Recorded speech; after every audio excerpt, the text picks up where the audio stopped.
Well, hello, good afternoon. What a beautiful sunny day we've got here in Chicagoland. I'm going to turn on, let's see here, turn on my do not disturb so we do not get disturbed today. Wayne Beals is in the house. Wow, What's going on? How are you guys? that is a legend right there, my friends. Thank you for your time. Oh, I'm still here. I'm not a legend yet. An icon, an Yeah, icon. don't put me in the ditch, man. Well, guys, what we're here to do today, it's funny that we're meeting right now because actually, our good friend Mike Schulte is right now looking at some of our alumni's numbers and kind of going through, people that have left, and obviously we love a homecoming when they come back. There's the people that have left that, unfortunately people don't do as well when they leave most of the time when they leave us. And so we're trying to help people kind of come back and hey, here are the resources that you were missing. Maybe you were disengaged or something happened, but we have tools for you to win. And those tools adjust over time. And because obviously over time things change. And right now what's happening is we are back in that almost, Wayne, I don't know if you feel it. I feel like it's like 2020 COVID market, like that crazy rushed buyers. It's, or you could just say it's a busy spring market, but I feel like it's that, like, on top of each other, everybody's panicked, nobody knows what's going on in the world ahead of us, but we're all just like, something's happening. Boom, and I want Yeah, to buy this house. I'm on the listing side. I have two listings that were just incredibly competitive this spring already. And I mean, if you think about what's happening in the market, right? There's not a lot of incentive for the people who own houses to sell. Like me, I could if I sold my house today, I'd get a nice chunk of change for it, but I couldn't afford to buy my house back from myself, right? Like I'd Where would be we go? kind of Yeah. screwed. And obviously if you sell a house, you have the risk of trying to buy a house in a market like this, which is really hard. So there's not a lot of incentive for people to move up. And so that whole segment of buyers is kind of staying put, right? Or of sellers is staying put.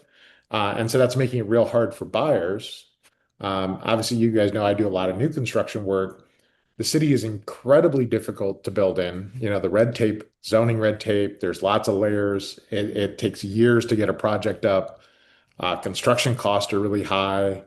So it's really challenging to build new housing, right? So, when you look at the economics of the situation, if you can help your buyers understand what's going on there, I think it helps that they need to be competitive when if you want to put together successful deals, right? You don't want to put together like an offer that just goes nowhere. But oftentimes you might see something or understand something, but your buyer doesn't get it. And so I think communication is becoming really important to keeping deals together. It's becoming really important to managing your expectations of your buyers and sellers. It's becoming really important to manage your relationships with other agents. I mean, I have a showing tonight in Riverside. Uh, the listing agent is the person who listed my house when I bought it, right? And I know her really well. We both live in Riverside. And I have a showing tonight. My client is an architect from Hinsdale, downsizing to Riverside. So he's very wealthy. We are trying to figure out how to get an edge on this house. This house had 35 showings today, right? Yeah. So, like you have to sort of prepare people to engage this market correctly. On the south side, I think things are a little less competitive at the moment than they are maybe on the north side, or in some of the like really strong school district suburbs like the Lincoln Woods and the Oak Parks, right? But it's still competitive. The Obama Center is certainly bringing that area back into the zeitgeist, and people are seeing it. So we're seeing increased traffic around Woodlawn, for example. So the spring market's on the way. So it's just really important to get your buyers in the right headspace, get them as qualified and organized as possible, really get their expectations lined up. If you're working with sellers, it's important to manage those expectations well too. And then I think for you guys, it's really important to have those relationships. I've had so many ignorant things happen over the last 30 days with these competitive listings from buyer's agents. It's just like that doesn't help you get a deal when I have to go to my seller and say, yeah, this guy's offers this, but this is what the agent did. Yeah. You So know? So So guys, so guys, we want to share with you some strategies that are working right now. And I wanted to start off with this. So this is I'm going to share my screen. This is a presentation that I did to you guys one of the last times we had this market. A and back some technology that will help you as a seller's agent. We're going to talk about that in a little bit, but we're also going to remind you of some tools that are already in our wheelhouse and some strategies that have been around from the beginning. So this is an old slideshow of mine that we're going to update a little bit today as we go. But let's go ahead and can you guys see my screen? Yes. All right. So multiple offers, strategies to win for your client as a buyer or seller's agent in this balanced, stagnant market. You know, we know why we're here. And here is your job. As a seller's agent, you've got to get as many people into the property as possible in order to garner the most number of offers and the best variety of terms in order to help your client choose the best possible scenario for their needs. New technologies got an option for you to make this a lot less overwhelming. We're going to talk about that. That is Showing Time Offer Manager, which we are relaunching to you guys this week. So you will be able to use that again instead of that spreadsheet that I've traditionally used with you. But as a buyer's agent, what's your job? You got to have the full market data in front of you to make sure that your client, quite frankly, wins if they want to with the different options open to them. It's not just about the price. It's about the price, yes, but there's many different strategies. I call it my lucky seven, some of them, but you have to also sometimes kind of help your buyer realize maybe just walk away from this one. Let's go on to the next. Because remember, your fiduciary duty is to have the best possible outcome. And sometimes it's not getting that property. It's helping them not overpay. So we've got a checklist for you. All right. So as a buyer's agent, here's what I want you to do. Number one, it's not just about the price. Ask the seller's agent, what besides price is most important to your seller? Closing date, earnest money, inspection clauses, what else? And so, for example, Wayne, you as a great buyer's agent, but mostly a seller's agent more often, what would you say is important to your clients often besides just yeah, the price? yeah, no. So I mean, your offer is the highest and best offer, right? So best offer means a lot of things, and typically when I'm a listing agent, the offer we want to see is we want to see an inspection. If you're waiving inspection, I think you might be crazy, right? Like so in a multiple offer situation, if your buyer's totally waiving inspection, unless they're going to tear down the house, I'm worried that that's going to be an unstable offer, right? That might be a crazy person, right? So I expect you to do a home inspection. You're spending hundreds of thousands of dollars, right? But no request and as is, that's really important to my sellers, right? They don't want to deal with trades. They don't want to call the plumber. They don't want to spend the afternoon at the house, right? So if your client's willing to take on some of those things that they find during a home inspection, that can certainly make your offer a lot more attractive to a seller, right? Um, but just be careful to not oversell, what your clients are trying to do because remember the contract's the beginning of the transaction, right? You got to close this thing. And if your client is going to actually be nitpicky and you're telling the listing agent, they're not going to be nitpicky, then you're going to put your relationship with that agent in jeopardy. And And this building, I mean, the listing I'm sitting in now, which by the way, Laura Bell took the photos of this place the other day. So Laura, great job. 26 showings in one day. Great job. The, Beautiful. so the biggest thing is making sure that you are counseling your clients as to what's important about their offer, making sure they understand the offer they're making, that they're ready to deliver what they're saying, making sure your offer is programmed to attract the seller, right? So you don't want to ever oversell it. You want to make sure everything's consistent. You want to deliver what you say you're going to deliver in your offer. For me as a listing agent, I have a really good bullshit detector. You Oh, know, you call me and you present an offer to me that's full of it. I may ask you some questions to poke at things. Like, what does your client do for a living? Do they understand construction? Or are they, like, so I'm going to try to poke around a little bit, right? So it's important to understand that sellers want to marry a contract that's going to take the least amount of effort, that's going to be most likely to close, that's going to give them the most proceeds, and it's going to give them certainty and emotional calm because the reason when they're selling it, they're anxious. And so if you're a buyer's agent, be empathetic to that, right?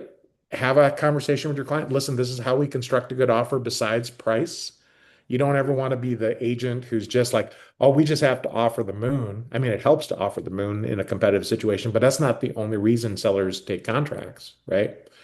In fact, an exit alum ended up being the sale of this place, a friend of Nick's. And the reason her offer got a hard look is she kept hitting me up with, hey, I'm not being a pest. Tell me to stop calling. I don't want to bother you. You're busy.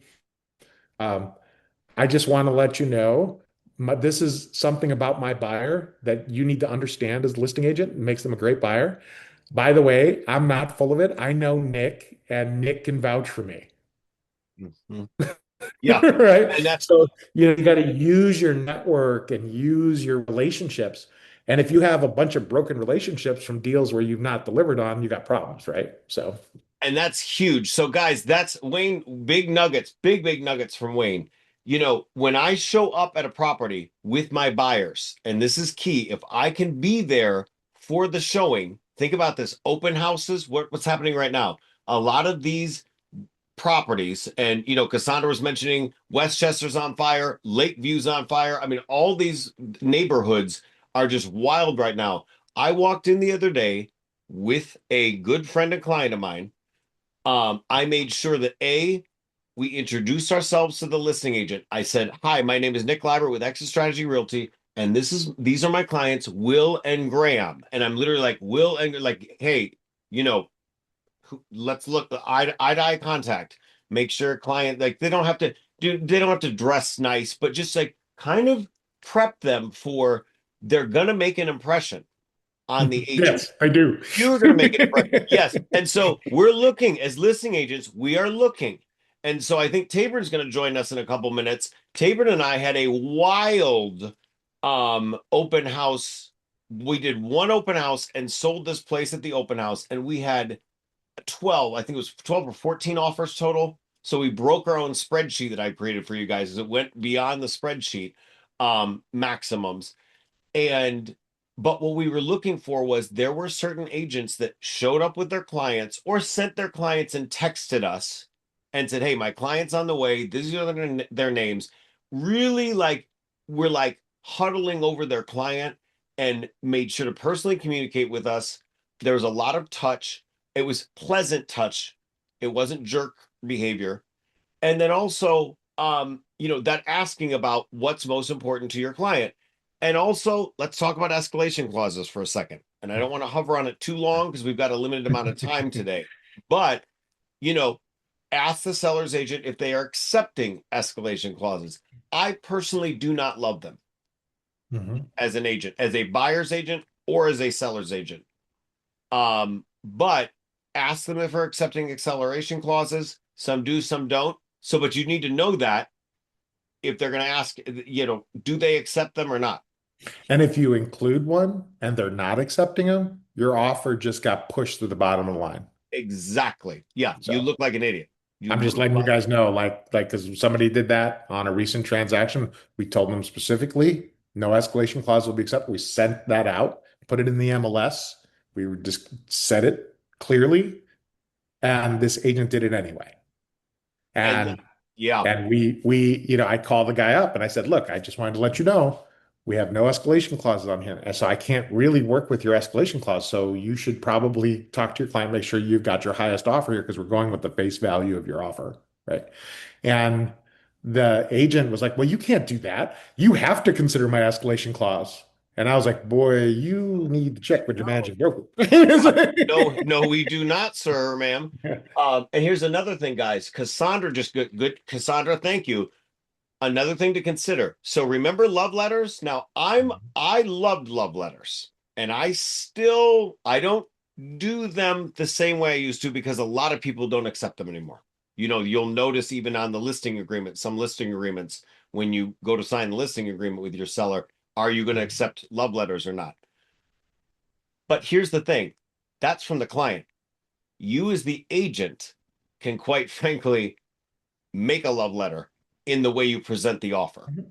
And that is sometimes it is not only the visual presentation of the client at the Yeah. open house or at the showing, but also your follow-up. So I will normally do a email to the agent, with the offer, and then text the agent to say, hey, this just wanted to let you know our offer's in. And sometimes I've even done a video and say, hey, please pass this on to your seller, or if you want to pass this on to your seller. And here's what I do. I talk about the lender, the strength of our lender. I talk about the strength of our support team, our vendor team. I talk about my experience in the industry, or if you are newer, talk about the experience of the company. This is a company that has sold over 13,000 homes, over $3 billion in sales across Chicagoland. Lots of people moved. We are not new. We are well respected. You can, point to your own reviews. And then, by the way, we have a new tool coming as far as the office reviews that we're going to aggregate all your great reviews together so that we have a portal within the office website to point to be like, here's how great our office looks. Because guess what? Google reviews on the office is not great because that's when you have consumer complaints about leases and stuff like that. We have a way to get all of your consumer reviews that are so great aggregated into one wonderful website. I'm spending some money on that. Laura's on with us. Angela is not, luckily, our CFO. But I'm spending some money on that because I think it's important for you to be able to point to our office website and say, here's all our great reviews. I So love Dan's comment. You are the new love letter. That's great, Dan. we are the love letter. And I'm going to try to get more content out there, guys, that you can also point to. Not that I need to be this, you should be, you're the CEO of your own business, but I want, as the CEO and founder of this company, to be very visually like, here's what we stand for: green, sustainable, down payment assistance, access to all for properties. We have a very, very good reputation. Wayne and I parked on a Zoom earlier this week with Cassandra and with Marky and with Zeke, about we have this mastermind of people, and the trust and the energy we've put in the community, poured into the communities, is unparalleled in Chicagoland. And so we will articulate that more as we can as we get to it. We got videographers that are coming out the next couple days. Patrick McKay's doing some stuff with me. We got a TV show filming, but the bottom line is you have a story to tell. And that personal conversation and that email, put it in writing with that offer. And then also communication from the lender. If it's a cash offer, by the way, make sure that you have proof of funds. Don't make us chase you for that. That is so dumb. We had that on our the place on Sheridan that Tabor and I just put under contract. We did. Yes, it's a cash offer. Where are your proof of funds? Or if you have a escalation, and we'll talk about appraisal gap waivers in a second. If you have an appraisal gap waiver, I want to see proof of funds that you can do that. Yeah. Wayne, don't you too, as a listing Yeah, agent, how you're much actually is the making me think response? about something. Maybe I need to call somebody. So there, one of the reasons Kate got this deal for her client was exactly what you were just talking about. She didn't send us a love letter. She added one line to her email. So we were actually ready to accept a different offer on this property. And then Sarah and I went through all the bodies of all the emails to make sure that we had fully understood these offers and that there was not anything we were missing, right? And so we were reading the way the agents were presenting these offers. And you may find this hard to believe, but agents don't actually read your email until it's time to actually review the offer. Yep. So they'll be like, "Yeah, I got your offer." And so when I read her email, there was one line that stood up. My clients are willing to do whatever it takes to make our offer the winning offer. And by the way, shout out to Kate Dolan because Kate Waddell used to be Kate Dolan back in the day. She used to work, but speaking of alumni from our office, just an amazing top producer that worked with us way back in the day. We love Kate. And Kate reached out to me personally and she goes, Nick, um, I've got a client that I just adore. They put an offer in on Wayne's listing. I really want to make sure that I have the best possible positioning. Can you help me out? And I'm like, what a smart cookie, as always. And I'm like, heck yes, because I love Kate and she's so great. And even when Kate and I have had deals together over the years that were not great, Kate and I always made the relationship, hug it out at the end of the day, guys. Don't be a jerk to the agent unless they're an absolute monster. You're going to see him again. Believe it or not, you're going to see them at Trust Me. Sometimes you'll see them a lot. And that is making a good reputation. Treat agents like you would treat your clients, because A, they should be coming to Exit anyway and being you sponsor them into the company. But B, they're your friends and buddies in the industry. Alex Woking is one of a great friend of mine at Keller Williams, just a champion in the industry. He won the bid with me and Tabron partially because of the way that his reputation is. I'm like, I really leaned into that when all these offers kind of started to look alike. I'm like, who do I know is not going to mess with us and is going to be really fair and and quite frankly is a good buyer's agent who's going to be a champion for their client, but it's going to be fair to us and is going to pick up the phone. And when they mess up, that they'll clean up. Okay, so got to go on to the next slide because I respect your time. So this next slide, this is your spreadsheet. Oh, real quick, Nick, Yes, before we sir. get off love letters, a lot of love letters are equal housing violations. Oh, yep. So just don't do it. It's not Yeah. worth it. Don't. And again, most people aren't accepting them anymore anyway. So you as the listing agent, or as the buyer's agent, you tell the story in your email and your conversations with the agent. But I think it's important with the email because sometimes these agents are doing exactly what we're doing now, a screen share, and they'll open up the emails from the agent, in front of their clients, or forward it to their clients.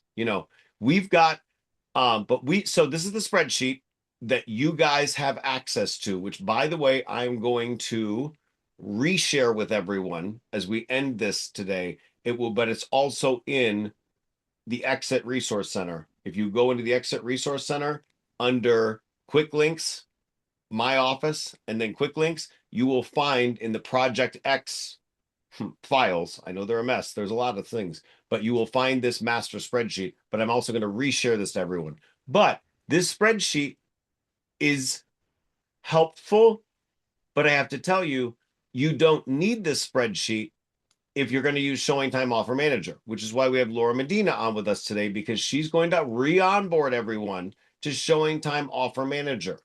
And that is expensive for me to buy for you guys, but I really believe in it because here's what's going to happen. For all of you at Exit Strategy Realty and Project X, you now moving forward again, some of you used this tool before. Wayne, did you ever use it when I had it for you before?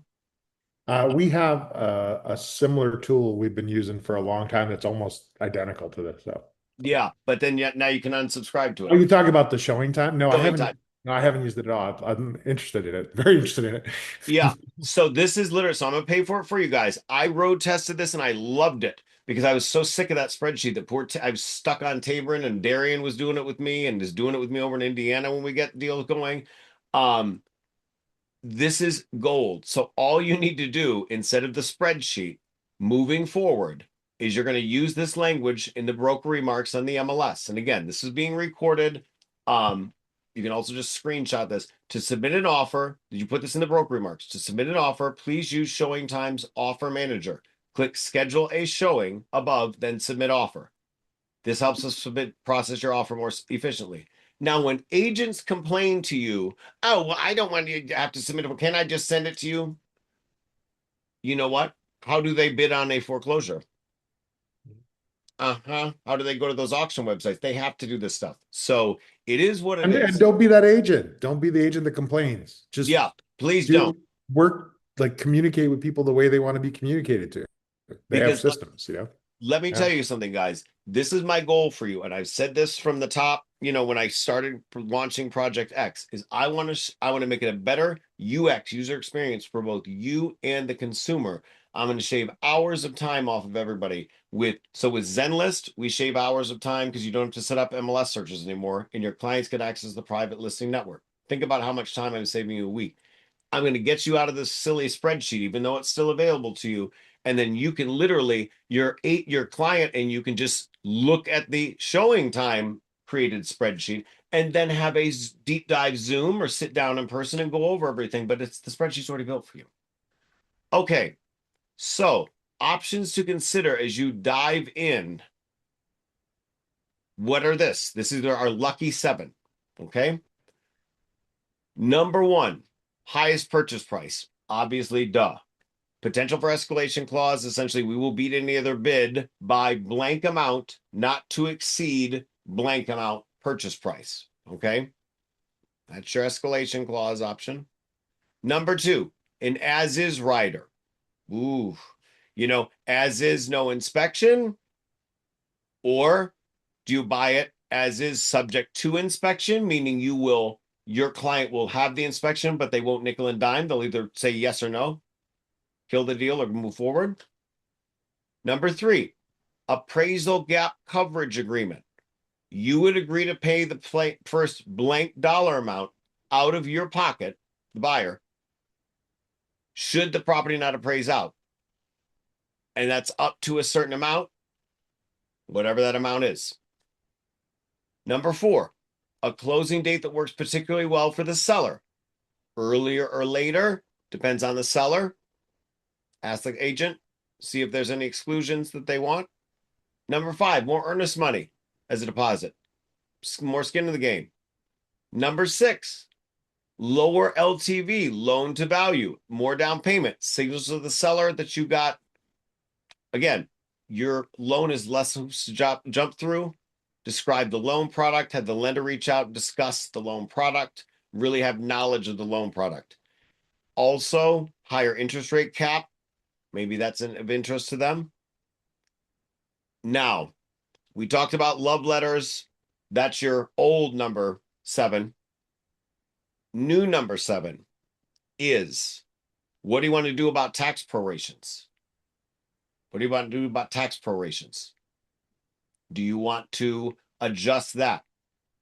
Do you want to, so let's think about adjusting. Do you want to mess with your commission? You could. You could. I have done that. I have literally. Some money is better than no money. Yeah, some money's better than no money. And so you look like a champion to your client, but that doesn't mean you have to do That's that. right. But that is in a real, if I'm not going to do this the first time that I roll into a place with a client, but if my client's been outbid over and over again, I have a really good friend of mine, Michael Canada, and his partner Hunter. They got outbid so many times on a place. And you know what? And Tabron was so mad at me. I'm like, we're cutting our commission. We got to get this deal done. Alex Wolking, same thing. I'm like, I know you don't work for that cheap. He cut his commission. Then it's just like, that's something. Sometimes you got to lay on the sword to make a win for your client. But is it tax prorations? Is it a combination of both? So what used to be the lucky number 7 was the personal letter from the buyer. That now is it something with the tax prorations? Is it something with, and is Tabron on with us, by the way? Tabron, you here? Yep, I'm here. Hey, was there anything else that you thought, and I want you to chime in because you were a champion on our Sheridan, as you always are, but on our Sheridan deal, what was it with Alex's offer? Anything else special that you thought, or about anything else that you want to say about that? Yeah, so I mean, without going too deep into detail because we're still under contract, I mean, they're getting creative. A lot of our offers aren't just, that are in multiples, right? They're not just a price or earnest money amount or the quickest closing date. I mean, we're seeing a lot of those again, as is, right to inspection, no requests. Like those are all the basics, but people are offering to pay seller closing costs. People are offering to, pay portions of the seller's transfer, stamped, amounts. Like there's just things that like are very weird, that aren't normally, submitted. And in particular, I think the one that really stuck out to me, and this is on another, situation of my own, but my buyer was submitting to basically cover up to a certain amount for those transfers for the seller, netting them, I think, an additional, like, I think it was like another 65 or $7,500. So even if it isn't just the price itself, like there are other ways to increase the net total for the seller, that we as buyers agents, on the other side can get creative with and are right now. Exactly. And Tabor, I know you got to get to an appraisal for us. Speaking of some of our deals, but Sort of a way to make yourself memorable, right, Tabron? yeah, If you got like 8 offers, right? That and some guys like, creating this fancy tax stamp credit thing, right? Now the agent's got to explain it to their seller, and they're Yeah. they're talking about your offer for 10 minutes, So and Absolutely. And you do kind of have to get in front of it in that scenario because there are, a lot of agents who really just aren't as well versed on that side of things. So, while Wayne, you're absolutely correct. I mean, you do have to kind of make yourselves memorable in a way that's like very educated, informed, ready to kind of do what needs to get done to get the job, to the finish line. But also we kind of have to play you know, better benefit between both your client on the buy side and, the seller on the other side too, in a lot of these multiple offer situations.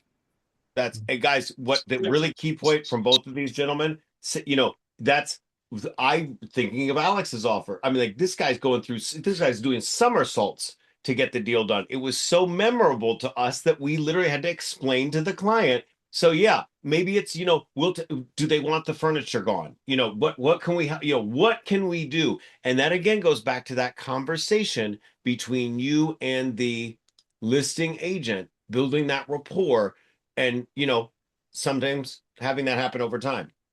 So consistent communication with all parties is key. Huh. And here was one more lesson for you. That first choice may not be your final choice. And what do I mean by that? Oh, Tabor and I did have a better offer than the one we actually ended up working with. And guess what? They backed out. So you, as the buyer's agent, want to make sure that if you're not going to be winning pole position, that you look really great for second place. So don't throw a fit when you don't get it and be a jerk. Don't blow up their phone too much. Be communicative, but don't blow up their phone too much. Why are we not getting an answer? Why do we not have, remember, you may be not their first choice, but you may be their final choice. Can I share what happened here, like in the last couple multiple offers? So like on one listing, we have 15 offers. Ooh. So imagine you have to present 15 offers to your client. How long is that going to take, right? So what do? You only present the top 3. You send them all the offers. Here's all the offers. Here's our spreadsheet. We've identified these as the top 3. When can we talk about them? Right? And then what do we do after that call? We let 4 through 12, 4 through 15 off the hook. Hey, your offer was not selected. Sorry. Thank you for presenting. Professional. We got to go. right? So you can go move on and do something. We're being kind, right? Go find your buyer something else. You're not in the running. And then if an agent, usually a good agent will reach out and say, well, how did we do? Oh, well, you were eighth. You know, and that at least is feedback that's useful for their client, right? Knowing how competitive the market is. So you can get feedback to help your buyer. You can turn that negative circumstance into something that gets you a little bit more experience and kind of gets you in. And then guess what? One, two, and three, we let two and three know once they make a decision and execute an offer. But I always let two and three know that they were second or they were third Yes. So that they're not, because yeah, go ahead. I might need them. Exactly. So- Exactly. Yep. So guys, some really cool things just happened in the chat, by the way. Great additional reminders. Cassandra said, and this is what I do too, CC the lender when you send that offer, because then that way the lender's right there for questions. And sometimes I'm like, hey, lender, and again, I said this earlier, call them, text them, reach out. Boy, and again, sometimes the agent's so overwhelmed they don't respond, but sometimes they do, or they at least saw the message. They see it. They see it, yeah. And then also, Cassandra's last two were backups that she won. And then also just again, timing, guys. Timing's of the essence. So as a seller's agent, don't let it drag out too long. Yeah. Because again, guess what's going to happen? Some people will back out. Yeah. You let this go too long. So Don't be a communication is jerk. key. Right. Don't be a jerk. And so with showing time offer manager, what we're going to do for you again, like we did before with it. So this time you really got to use the product because this is expensive for me. Is that it will blast out to everybody. Highest and best is due blank.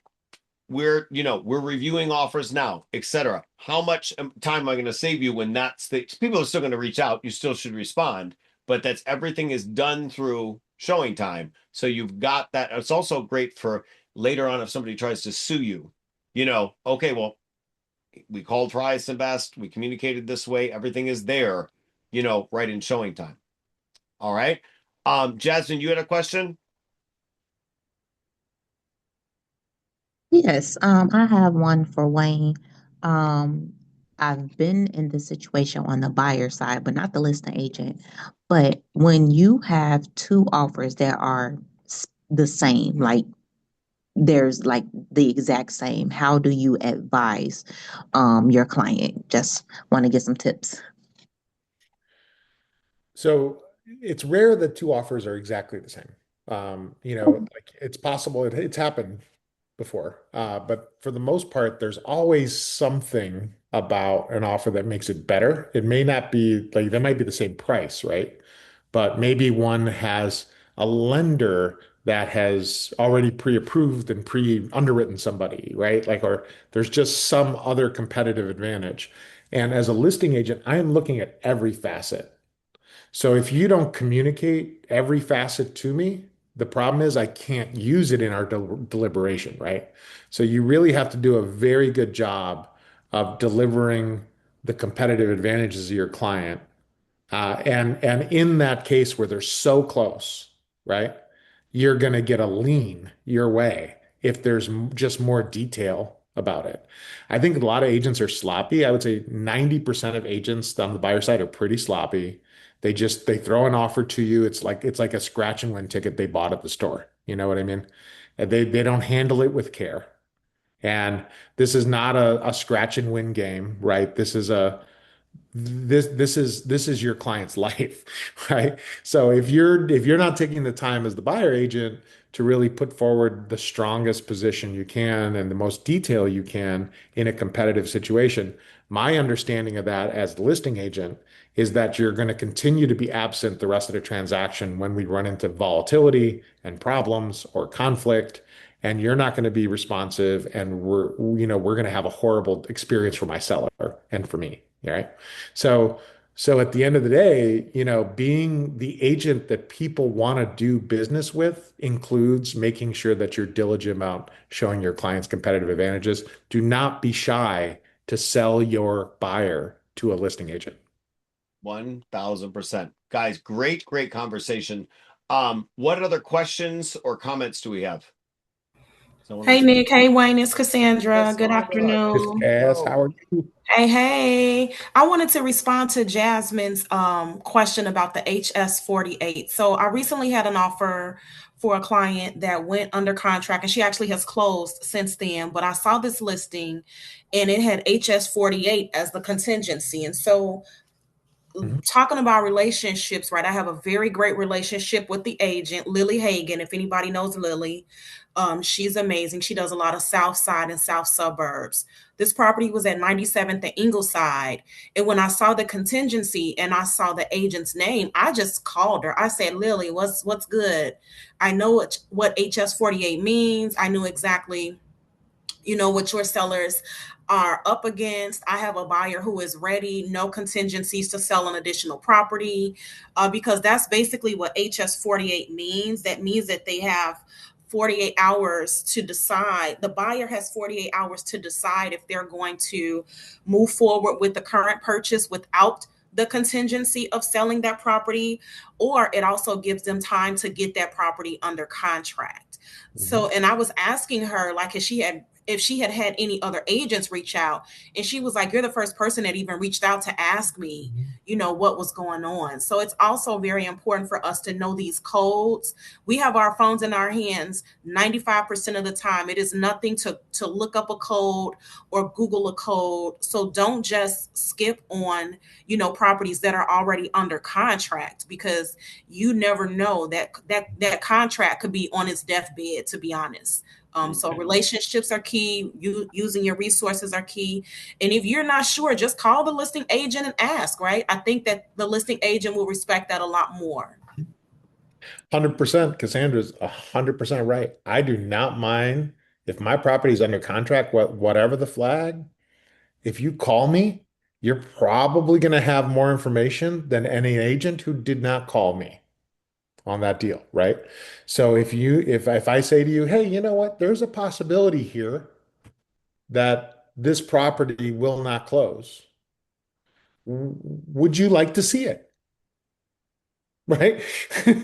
And that way, your client's already been in the property. If that deal dies, you're able to act very quickly because you don't need to see it anymore, right? So like there's just so much about this business that's relationship driven. Listing agents are people you want to have a relationship with. If there's a dominant listing agent in a market area, if you don't have a relationship with them and you can't find a way into a transaction with them, well, you know what you should do? You should say, well, like this under contract, my client would be interested in. Hey, I just wanted to reach out to you and make a professional impression on them. I saw, congratulations, you got it sold. I have a client this is perfect for, and I'm just doing my best to help them. Can you let me know if there's any possibility here? And you're going to get a respectful answer, and you're going to have made a touch to somebody who now knows your name, right? And now you can send, after that call, you can send your contact info to them so they can lock you in their phone. And next time they have a listing in that market area, they know who you are. And that's a leg up, right? So just keep building those legs up and infrastructure into the market, because if you don't, you're starting from scratch all the time. One of the reasons that people who have been in the business like me 23 years, one of the reasons we get things done is because we know so many people.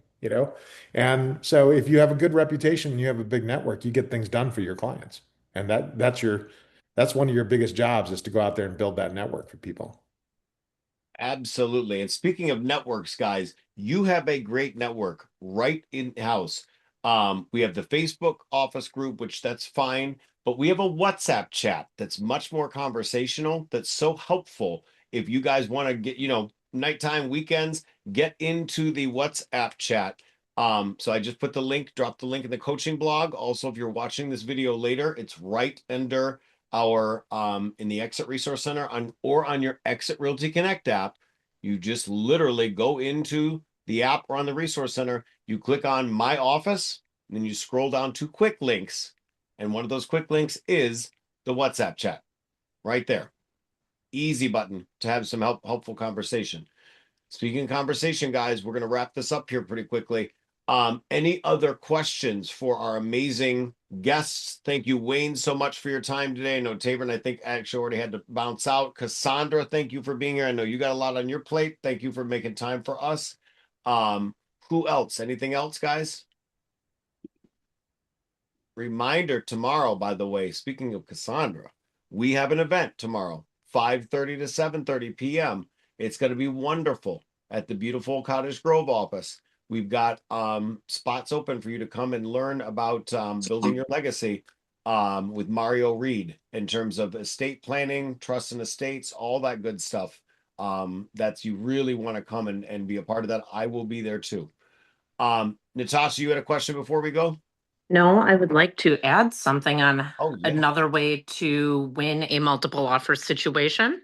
Please do. When you guys are touring properties with your clients, if the home is lived in, this could really help you win a multiple offer situation. Pay attention to the details, not only to the home, but are there special numbers, anniversary dates, birthdays, kids, jerseys for like sports or something, their numbers, because I have personally won offers in the past by incorporating those numbers into our offer price and then writing a little description about it, like, oh, I noticed the owner's kid or their anniversary date or something, so that's why my client decided to come up with the number. Their anniversary date is March 18th, so that's why our offer is ending in $318. That's kind of, I love that. Is fun, but also like really like cool, like guys, relationships. You never know what's going to swing it. And maybe they're a fellow Cubs fan. They've got an EV in the garage. Oh, I've got I can't, my client has a Tesla too, or an EV too, and they're so excited about that. Or that there's a pool and their kid's a swimmer too. Something like that. Look for any commonality, which is, by the way, it's really great to go on LinkedIn. Go find out who the seller is. Go stalk them. Go stalk them on LinkedIn and social media and see if there's anything commonality that you or your client have in common with them, which is also, by the way, imagine the power of going into somebody's home, right? You see their most, like, these are their spaces, right? Yeah. If you're gonna know something about, like one of the reasons door salesmen used to be so good at what they did is because they knew what your shoe size was. They saw everything when they're sitting in their living room trying to sell you something. When you're a realtor, you're walking through these people's houses and their lives are laid bare in front of you. So if you're perceptive and you do a really good job with that, you're an asset to your client. All right, guys, that is such great Sorry to cut you. information. No, that's wonderful. Remember, also get your clients on LinkedIn too. That's the only caveat I had. One last thing. This is from Cassandra. Man, this is such good gems, guys. Leaseback is the hidden gem. Tabor and I just dealt with this. Ask the client, do we want a quick close so they can get their money, so they're ready to go pop on something else, but they want a lease back. If your client, your buyer, Cassandra, thank you. If that client is flexible, on if your buyer is able to not be in there right away, and that seller wants a quick close, aka you get your check, and they get their check, and that they can park there for a little bit. That really won the day for another one of mine. I just did 655 West Irving Park. My seller was like, oh my gosh, a lease back. Maybe for PITI, payment, interest, taxes, insurance, or sometimes if your buyer's feeling okay with it, they give them a free lease back or a negotiated reduced price lease back. We just won a deal on that exact issue in North Center, which was crazy because it was super competitive. And the guy actually didn't even go on the market. We intercepted it, and he was like, "Yeah, I was going to go on the market, but if you're going to let me stay here till my kid graduates from Lane, and you're going to close, and I can go buy my other place, and you're giving me more than I think I can get, I'm in." Like I don't need to go to market. And the easy button is what every seller wants. Yeah. So that's that. Do you all hold money in escrow for that? So say for instance, when they move out, there are things that are there, like noticeable damage. Do you all? Yep. 1000%. Yes, dude. And you Yeah. need to totally prepare your client for what a leaseback means and how it could end, right? In other words, hey, you might not see scratches underneath their carpets. You might not see this until our final, like until you after you own it, right? And so you have to be willing to accept that risk as a buyer, so you have to set their psychology in the right place. And you have to keep them focused on the big picture. So it's like a way of keeping them focused on what really matters, which is getting a home and sort of getting over some of the small stuff that they can have control over and fix. You don't have control over the market, but you do have control over fixing some scratches, right? So Absolutely. Man, nuggets, guys. One last nugget for me. You should do this daily anyway. I do it once a day. Go check your spam. Go check your spam in your email. Here's why. Sometimes you'll have an offer in your spam because somehow that agent, you unsubscribed or they unsubscribed, something happened. Go look in your spam. You may find a hidden gem. You'll find a bunch of junk, but just scroll through and make sure you haven't missed something as an agent. Okay? Hey, Hey, hi. Rachel. My last two deals under contract were multiple bids, and one we initially lost, but we're in deep favor with the agent because I was his best friend, and he also worked quite a lot with the lender that we used. And I told him the second your current buyer becomes difficult, the second you call me because my people are easy. So break up with that guy. break up with him. Wayne, and probably you can vouch for this. If you're working with an investor or builder and you're competing for a teardown or a fixer upper, one thing that our guys have done in the past is offer a 45-day free rent live-in situation. And another builder that I used to work with offered to let them leave behind what they didn't want because his guys were going to clear it out anyway.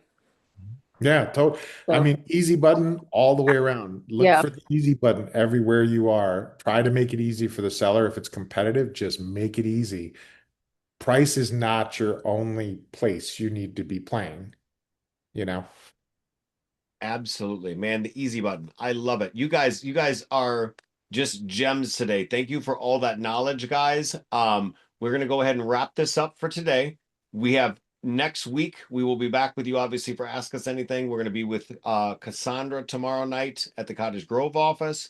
Accountability Tuesday. You're gonna have a busy weekend. I looked at my own calendar. I'm like, I'm gonna be out all weekend with clients, and we got open houses on our listings.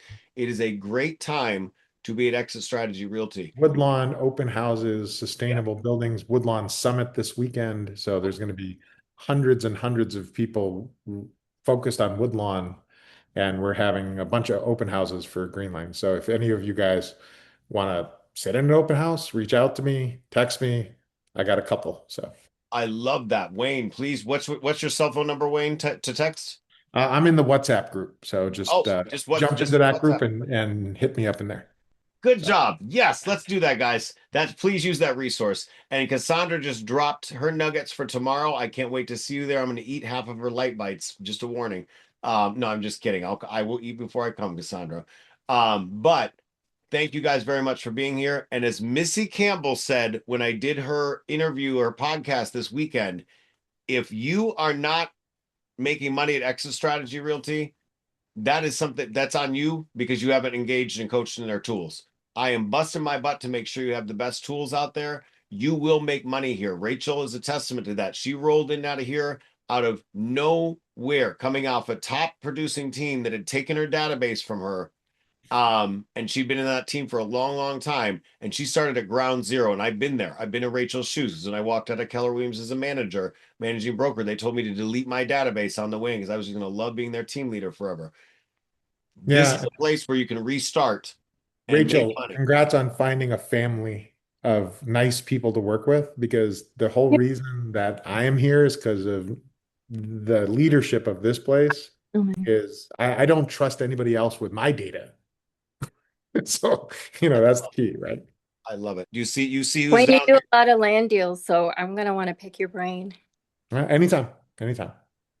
Well, guys, I'm being called to apparently to the outside. So we will see you guys later. You guys have a great balance Good of your luck, day. everybody, go sell. All right. This has been recorded. We'll put this on YouTube because you didn't say anything scary. Have Hey, a good one, guys. Charlie. Bye, guys. Thank Great you. meeting. Thank you all for showing up. Thank you, Dan, for showing up. All right, Bye, Dan, guys. have a good one. It's a pleasure to do this. It still is. It's still the right thing to do. It better be. It always will be. Bye, guys. I'm gonna try and show up as much as I can. So Hey, catch you guys thank soon. you. Right. I love you.